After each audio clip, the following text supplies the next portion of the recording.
Najprościej powiedzieć, że zajmuję się grami, ale najczęściej tak wyszło, że zajmuję się grami poważnymi, ponieważ jesteśmy na poważnym uniwersytecie, czyli grami, które służą do celów też nieco innych niż tylko czysta rozrywka.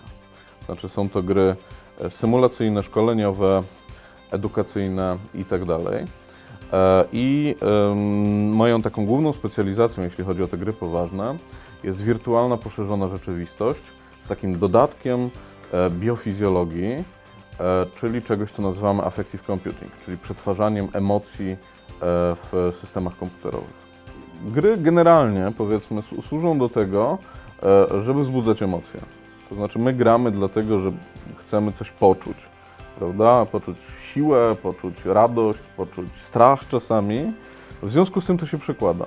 I teraz są dwa aspekty. Można to jakby badać reakcje graczy i to jest ten element, który prawdopodobnie będzie teraz rozwijany, tak jakby, bo to jest interesujące najbardziej, czyli jak gracze reagują na daną grę, ale też elementy kodu gry, które to jakby wchodzą w interakcję z graczem. Do tej pory gracz miał pada, klawiaturę, myszkę, czy jakiś kontroler do VR-u i za pomocą tego wchodził w interakcję i gra interpretowała jego zachowania z tego, prawda, że on coś dotknął, podniósł, strzelił i tak dalej.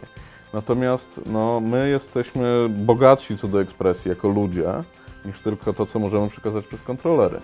Więc może gry na przykład warto, żeby potrafiły odczytać nasze emocje z twarzy, może z pulsu, z pracy serca, z właśnie reakcji skórnej i tak dalej. I takie rzeczy chce się włączać czy game dev chce włączać w swój repertuar, co jest dość skomplikowane, to również ze strony tak jakby hardware'owej, no bo jeżeli chcemy zmierzyć komuś pracę serca, no to musimy mieć na przykład EKG, a EKG trzeba komuś podłączyć, więc to nie jest takie trywialne, ale to się powoli dzieje, na przykład dzięki smartwatchom różnego rodzaju, które potrafią takie rzeczy czytać. Faktycznie zaczęliśmy się zajmować grami i tymi grami zajmują się ludzie, którzy faktycznie gry robią, uczestniczą w game jamach, pasjonują się tym, grają w gry.